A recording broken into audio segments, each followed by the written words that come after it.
Do you think you can survive the purge? Watch hit movies and TV shows on YouTube. Don't you just think the whole, like, keep having a...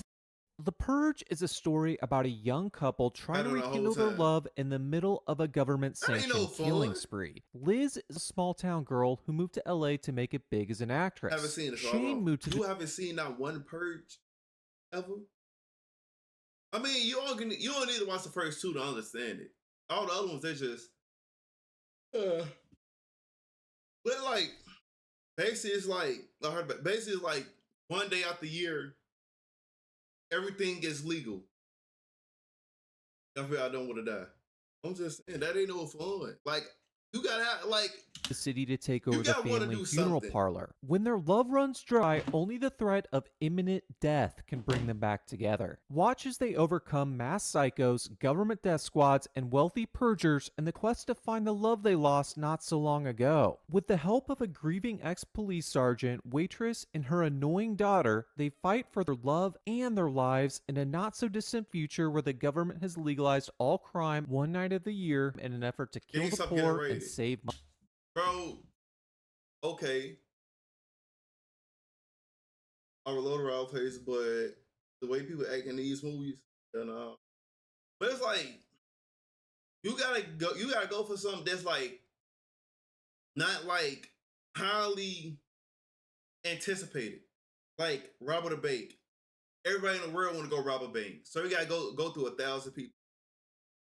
GameStop, I don't think nobody gonna be think about GameStop. So you probably run to about 20 to 15 people. You know what I'm saying? But it's like some people just probably go outside for the love of the game. You know what I'm saying? And everybody gonna want it, literally. Money. If you were thrust into this classic romantic tale, do you think you'd make it? Do you think you'd be able to survive 12 hours of unrestricted murder? You do? Well, you're wrong, and I'm here to tell you why. I've compiled a list of the top 20 reasons you wouldn't survive the Purge. However, before I start berating you for all the mistakes you'd make in a Purge-like scenario, and bang, people come to you. Who do you have enemies with? Nobody. I don't think I have enemies that will come to my house. I don't know. Hit the like or subscribe button as it really helps me make more of these videos. And do it now, because by the end of this analysis, we're not going to be friends. Now, the How to Beat community of armchair survival experts has been busy creating videos on how to beat the Purge. There are at least 5 channels that have covered this topic with some ideas that are actually no one, but people literally will just want to kill. Like, yeah, people will just want to do it for the love of the game. Fuck that. Had to see, like, somebody want to do it for the, like, some people do it for, like, to just let the anger out. You know what I'm saying? But it's like, it's anger towards somebody they already know. If they don't know you, I feel like you good. You know what I'm saying? So I don't think it's no point in, like, being scared to a certain extent. But it's like, actually pretty good. However, all this positivity has caused an imbalance in the force. I'm here to restore this balance, explaining why even with their ideas, I only watched the first 2. I thought all the other shit, I didn't watch the other. I only watched the first 2. Wouldn't survive. To do this, I'll break down 3 how to beat ideas that wouldn't work and include them in my list. I don't want to do it, but I feel obligated. I'm like the yin to their yang. We start with the most obvious reason you wouldn't survive. Like the main character Eva, you didn't leave town. It is the one night of the year all crime is legal and you decide to kick it in the second largest city of the United States. If you're a purger, I get it. You need to unleash the beast, cleanse the soul, excise the demons. But if you have no intentions of purging, you should have been long gone by the day of the purge. Mexico is hours away, and I'm sure Sandals Resorts has some sweet anti-purge packages. Don't like Mexico? Take a quick flight to Canada. Don't have time for either? Grab a gun, a few granola bars, and head to one of the several nearby national and state parks to find a good hiding spot. I feel like going to a state park would be the dumbest thing to do. People being you gotta go against the hunters. The hunters don't care. They get to hunt for free. They don't got to show their license or nothing. They see you. You just another thing they gotta hunt. Sorry, not sorry. They probably trying to get you too. So like, ain't no point of You know what I'm saying? Leaving the country, but it's okay. It's only in the country. Okay, so I often say no matter where you go, you yeah. So yeah.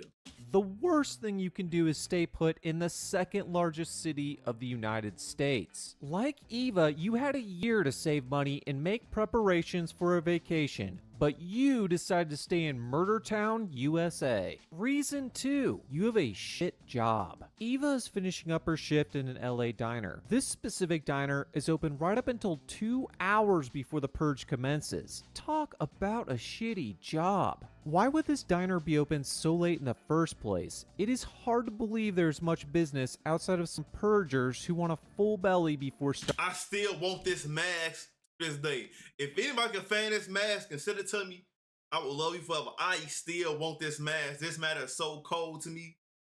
Still. Starting their murder spree. Even if her employer was open, how could she not get the day off? She had a year to find a job that provided this flexibility. Indeed has a filter just for this specific attribute. There is no excuse for working the day of the purge. If you don't have the initiative to look for a job at an employer closed on purge day, you're not going to survive. 3. A lack of focus. Liz and Shane are a troubled couple on their way to pick up some last-minute supplies for the purge. The relationship...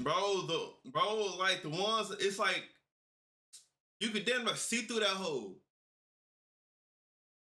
You know what I'm saying? It ain't the real one. And it's like, let's say if I put it on one time, it might break. Is falling apart and the tension between the two is palpable.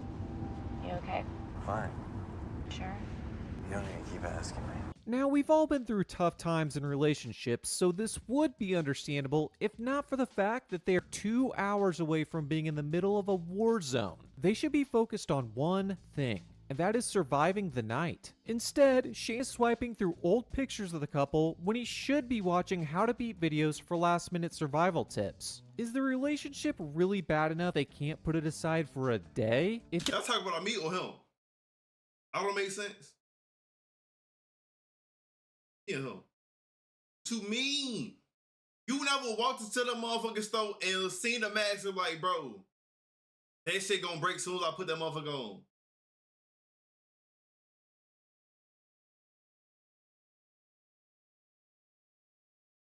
Never. Okay, I'm tripping. If it is that bad, I actually have some good news for them. After tonight's purge, the relationship issues will disappear because they'll both be dead due to a lack of focus on what really matters. A lack of focus on the purge due to relationship issues or any other problem is reason number 3 why you wouldn't survive. Reason 4. Creepy stalkers. On her way home from the diner, Eva... Who got a stalker? If you got a stalker, GG's, man. Runs into her landlord. This is how my employees clock in today. This little thing has helped my business save tens of thousands of dollars. Remember how we used to clock in? Yeah, this is way easier. Yes, go to that. I always wondered what happened to Hector after the events of Fast and the Furious. I guess he ended up as Eva's creepy landlord. What a shame. Back when he was on the Naira racing circuit, he was surrounded by babes. Now he's just harassing tenants and not brushing his teeth. Hector is just one of a handful of creepers who want to take advantage of Eva during tonight's purge. His booze-fueled harassment should put an exclamation point on the need to prepare for a break-in tonight. She should take this as an immediate threat and act accordingly. Instead, she goes back to argue with her dad about taking his medication. Not taking creepy stalker threats seriously is a great way to end up in a dead meat video. Procrastination. The troubled couple finally make it to the store for some last-minute groceries, and they're not alone. The store is packed with fellow procrastinators as well as some unlucky clerks who better be getting hazard pay. Liz and Shane waited just hours before the purge to get groceries. Can they not wait until tomorrow to go grocery shopping? Yes, they may get a little hungry, but at least they won't risk the purge beginning before they make it home. On their way out, they run into a gang of creepy masked purgers. This is what happens when you're forced to park in the back of a Walmart lot due to your procrastination on Purge Day. A guy dressed more for Dia de los Muertos than the Purge bumps into Shane and stares them down. They proceed to have a staring contest with this guy and his mask killer friends until Shane loses and they decide to leave. Making a last-minute run to the grocery store for Hot Pockets is reason number 5 why you wouldn't make it. A lack of resolve. We are introduced to the film's hero, the sergeant, at his house. Here we learn of his intentions to kill the man who ran over his kid while drunk. Apparently, the man got off due to a technicality and the sergeant is planning to take justice into his own hands. While he puts on a good show drawing his weapon on the bedroom dresser, I seriously question this guy's resolve. Everyone knows a murder's success rate is directly proportional to the amount of pinned up photographs and newspaper clippings of their target. The sergeant's living room should be covered in pictures of the drunk driver. His measly collection of a few photographs and newspaper cutouts makes it clear he isn't sure about killing the man. Going out to Purge with a lack of resolve will get you distracted and probably killed. Pre-Purge kills. After Eva's run-in with Hector, you would think she would have immediately locked up and grabbed her gun. Instead, she decides to take a shower. Really? She can't wait to do it until— First of all, she was stupid. She felt like she didn't have to worry about nothing. She's like, it's just another day. We're gonna get through this. I'll go upon it, it's like, you would never know what happens. My shit's supposed to go off. But it's like, I'm gonna live it like, somebody could break in this though, any minute, any time. And I'm gonna be ready. You know what I'm saying? But it's like, you going about it like, oh, I'm just sit here, ain't nobody gonna come mess with me. But you've been seeing signs all week, but you just push it to the side. You can't think like that. after she's ensured her apartment is safe? At this point, it's minutes before the Purge commences. Does she really want to go down to the wire on this? What if Hector decides to sneak in a few minutes before the Purge and kill her quietly? How is anyone gonna know it didn't happen during regulation play? It's not like the medical examiner is going to determine the time of death for every corpse delivered to the morgue. You should anticipate pre-Purge kills and lock up as early as possible. If you don't, someone like Hector is going to cheat the game and your loss will cost you your life. Hoverboard fails. Shane and Liz are on their way back from the store. While Shane's encounter with Mr. Dia de los Muertos brought his attention back to the dangers of the Purge, Liz remains focused on their failing relationship.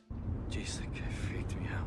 I thought we decided it was irreversible. Can she not wait to discuss this until they get home? Moments ago, she was threatened by mass killers. One would think she would shut up and not distract.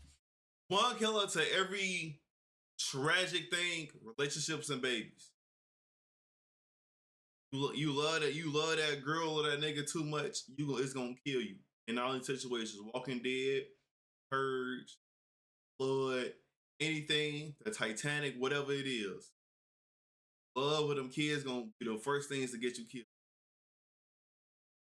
The driver. It takes their car stalling in the middle of downtown for her to finally focus on the Purge. They discover one of the masked thugs from earlier sabotaged their car. Liz and Shane frantically call everyone they know for a ride, but no one is willing to pick them up. Not friends, not even family. They could Uber, but those Purge Day surge charges are murder. When the masked thugs show up, it appears they are doomed. However, YouTuber Cinema Summary brings up an idea for just how to beat such a situation. This is the first how to beat idea we'll break down in our analysis. If my life was in danger every year, I would plan ahead and make sure I had hoverboards in the car at all times. If they live 15 miles away, they can make it home in under an hour. The thought of these two redlining their hoverboards with masked thugs in pursuit makes me laugh. They just don't seem like the type who can pull off a high-speed hoverboard escape. Crazy. It's more likely they'd lose their balance and crack their head open on the curb. If they were hoverboard competent, the creepy masked dudes on motorcycles would probably be able to keep up. Thinking you can hoverboard your way to safety from mass murderers on dirt bikes is another reason why you wouldn't make it. The door swings the other way, dummy. Eva and Callie finally activate their defenses. A locked door with a steel wire partition barricaded by 2 pieces of wood. Really? That's it? No superheated doorknobs, blowtorch booby traps, or swinging paint cans? It's the Purge. People are out to kill. Kevin McAllister mounted a better defense against the wet bandits, and he had less than 24 hours. They had an entire year. Imagine being able to build an It's app with your crazy. name on it, just by thinking about it. It's Meet crazy. Base 40. The question is, would someone like Hector be able to get through that door? Yes. At first glance, it looks pretty secure. There are a couple significant problems though. Let's review the tape to get a closer look. We'll pause it right here. Do you see the problem? There are no hinges on the inside of the door. They're located on the outside. This means the door opens outwards towards the hallway. Those sturdy looking pieces of lumber would be a helpful barricade if the door swung inwards, but do nothing when it swings the other way. The second problem is that the attacker is the superintendent. This gives him two advantages. First, he probably has a key to unlock the door. Second, his easy access to Eva's apartment means he's probably seen how her defenses are set up, including where the wire mesh is attached to the door frame. Some quick shotgun blasts of the screws fastening the mesh would allow him to pry open the last layer of defense and gain access to the apartment. If Eva had spent more than 15 minutes researching home defense, she would have realized a $100 outswing door bar is exactly what she needs to prevent someone from opening the door, even if they have access to a lock. This and a few other hacks would have improved her security many times over, but she didn't, and we'll soon see what this means for her and Callie. If you put less effort into security than an 8-year-old home alone on Christmas, You're what the French call les incompétents. reason number 10, you brought a machete to a gunfight. Kevin is The a bad Purge Purge. begins and Facts. all types of characters come out of the woodwork. Some work in teams while others go solo. The weapons employed by each If y'all was doing a purge, where y'all working teams, so y'all be solo.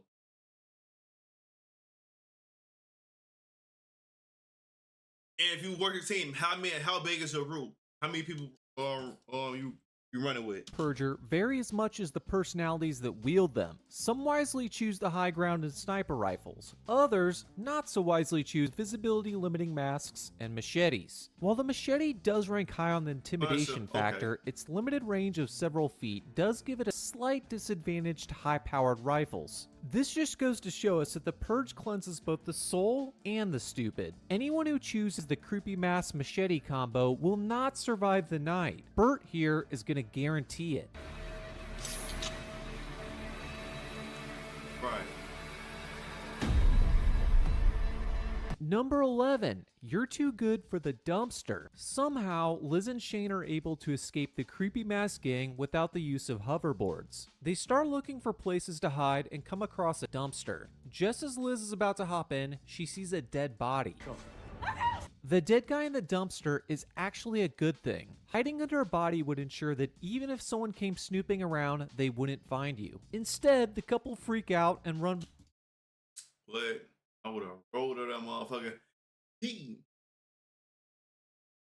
By not one, not two, but 3 body-free dumpsters. Your unwillingness to lose the creepy mask gang by getting a little trashy would significantly increase your chances of dying. You left the lights on. After putting up their completely ineffective barricade, Eva and Callie start cooking dinner. You would think it's just another night at the Sanchez household. Lights are on, and the smell of a delicious meal is making its way into the hallway. At this point, they might as well turn up some Jack Johnson and crack open a window.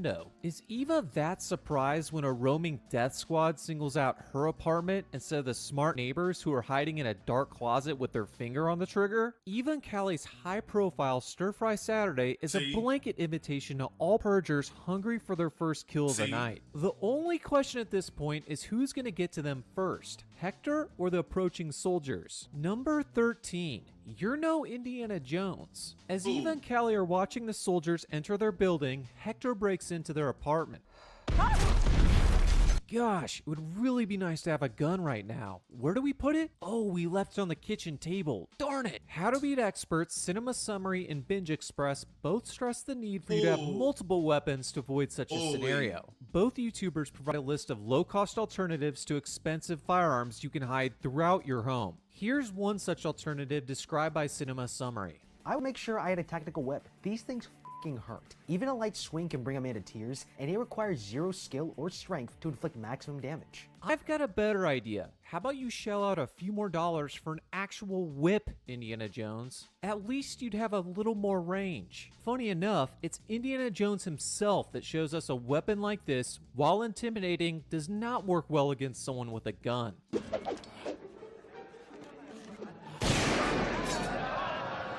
I've got a feeling Eva isn't going to feel too empowered with her 2.5 feet of limp rope when she hears Hector shooting through her barricade with a 12-gauge shotgun. Anything other than a gun, and you're not going to make it through the Purge of 23. She was scared to use Reason it anyways. 14. Uncle Sam wants to play. Just as Hector is about to have his way with Eva, Uncle Sam shows up. Last year's Purge numbers were piss poor, and the government felt the effect. With not enough poor people slaughtered, the cost of this year's financial aid increased dramatically. The whole point of the Purge is to reduce the poor, saving the government billions in economic aid. The theory of trickle-down death-onomics is not working. This year, the government is going to inject some hollow-pointed stimulus directly into LA's projects. Might as well cut out the middleman. They light up... Y'all think they gonna end up doing this like sometime down the line, the actual Purge? Yeah, your name. I feel like it might get to that point. It might get to that point. Hector with submachine guns that sound like something out of Star Wars. These Chris Vector submachine guns are badass. Unfortunately, the futuristic sound they make in the film is not even remotely accurate. If you're running your own business, you need I'm saying like something. hypothetically. It should come as no surprise that producer Michael Bay doctored the sound of the guns. This is how they actually sound. Regardless, Hector gets wrecked. No more Fast and the Furious spin-offs for this guy. If Uncle Sam decides to throw his hat in the ring and you get stuck in the crossfire, you're not going to make it. The soldiers report down to their boss they captured the residence. Bro, imagine like, bro, literally imagine like they do that shit unexpectedly. You sit in your room, in your kitchen, and you just hear like,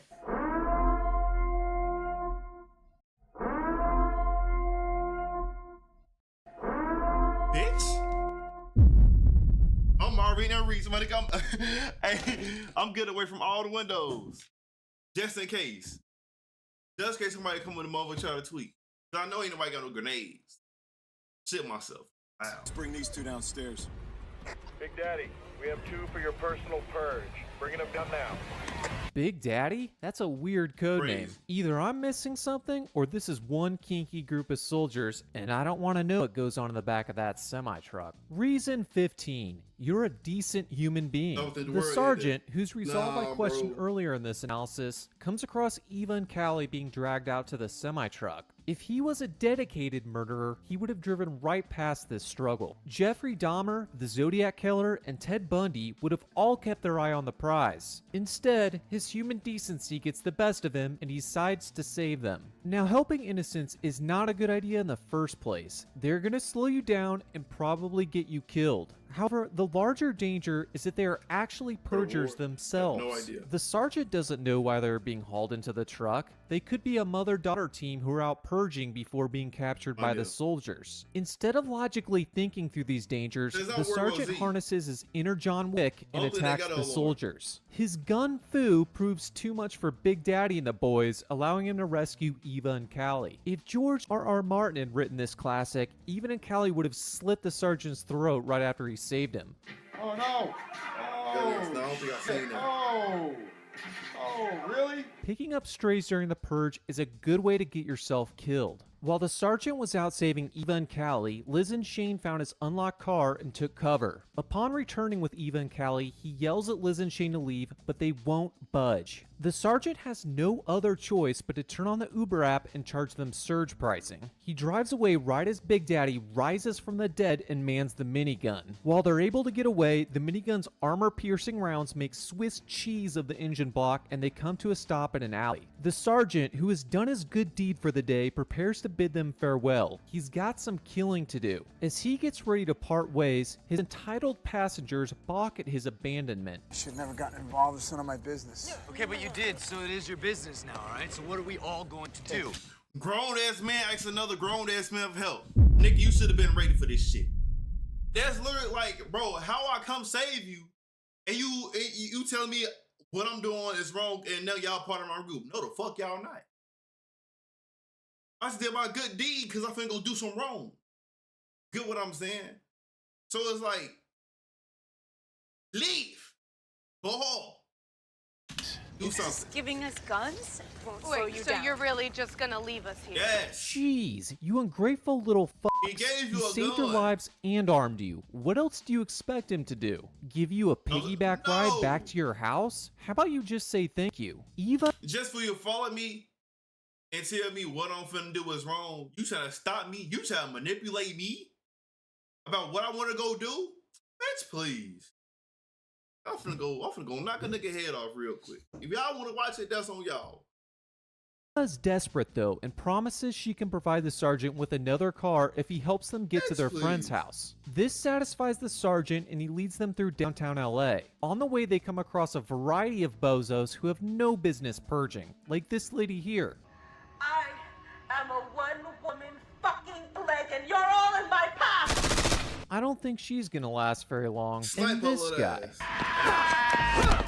What was that? This guy's scream sounds like something out of Jurassic Park.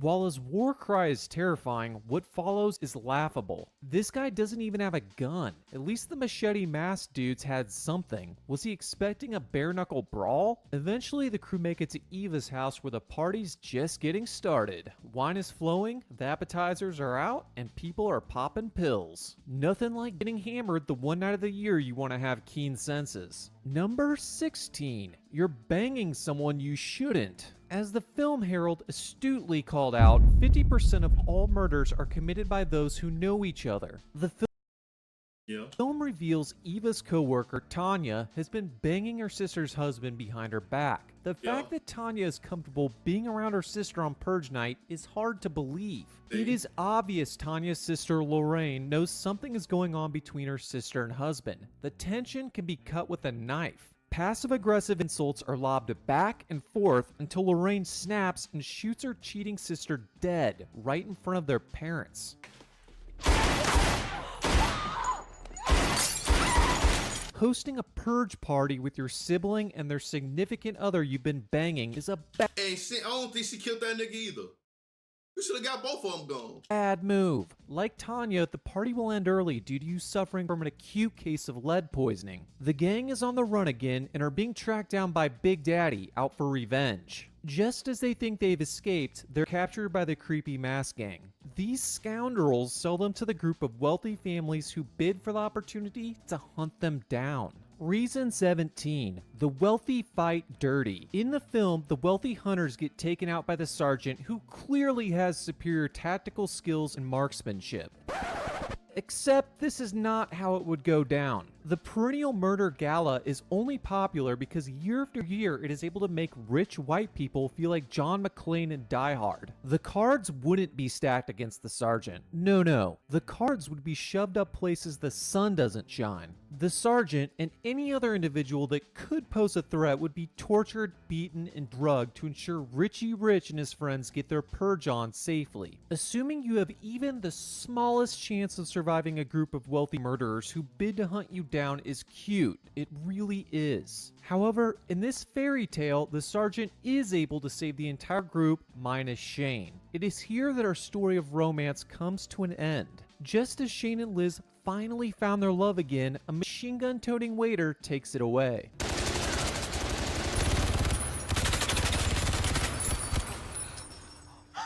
Will Liz ever find a love like Shane? I guess we'll just have to wait for the next Purge.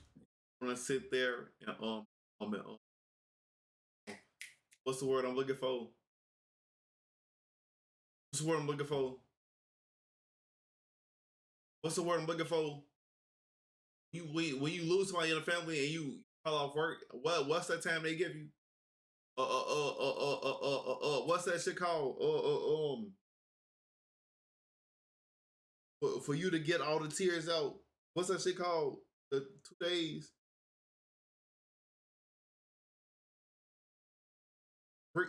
Bereavement.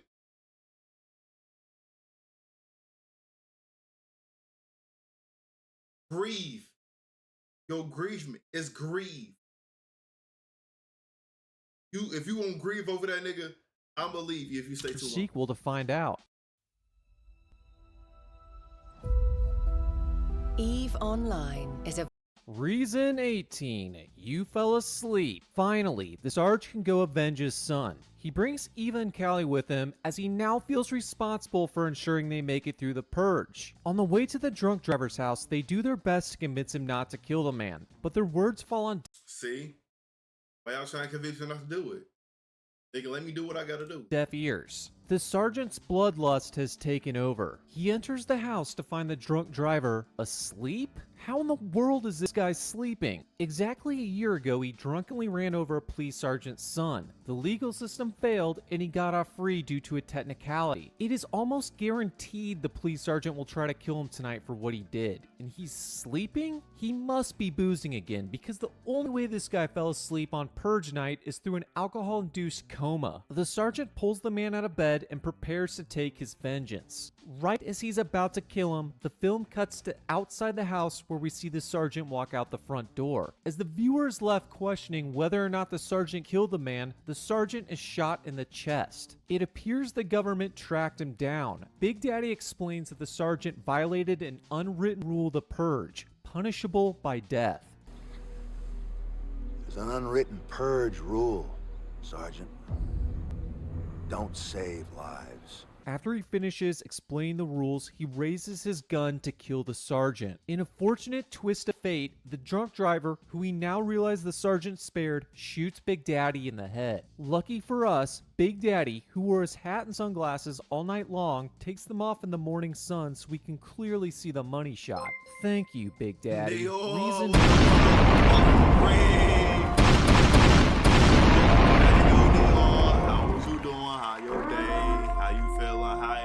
How y'all doing? How y'all doing?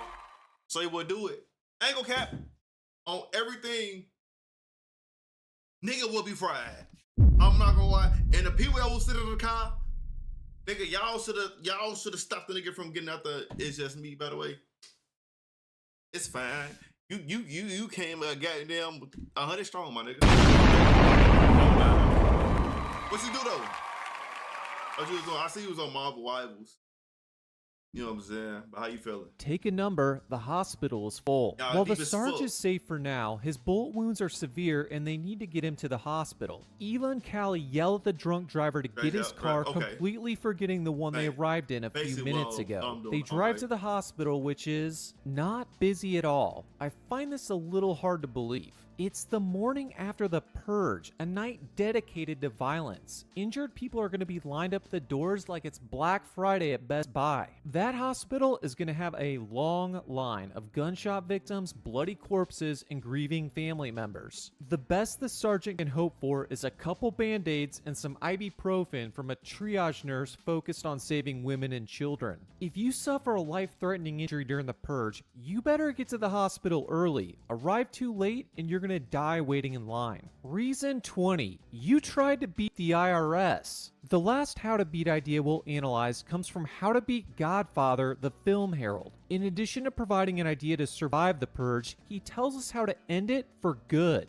Doing your taxes. All crime is now legal, including lying on your tax return. Whatever you put on this form is legal. This means that you can maximize all those deductions and exemptions until your federal income tax is 0. But here's the best part. If everyone files fraudulent tax returns during the purge, then no federal income tax will be collected and the federal government won't have any money at all. The government would be forced to end the purge. Sounds great, right? You can hop in your PJs, fire up TurboTax, and engage in some white-collar crime while everyone else is out killing each other. Not so fast, Neil Caffrey. The government is bad at a lot of things, but getting their money is not one of them. The IRS employs more than 70,000 individuals whose sole purpose is to make sure the government gets its money. Yeah.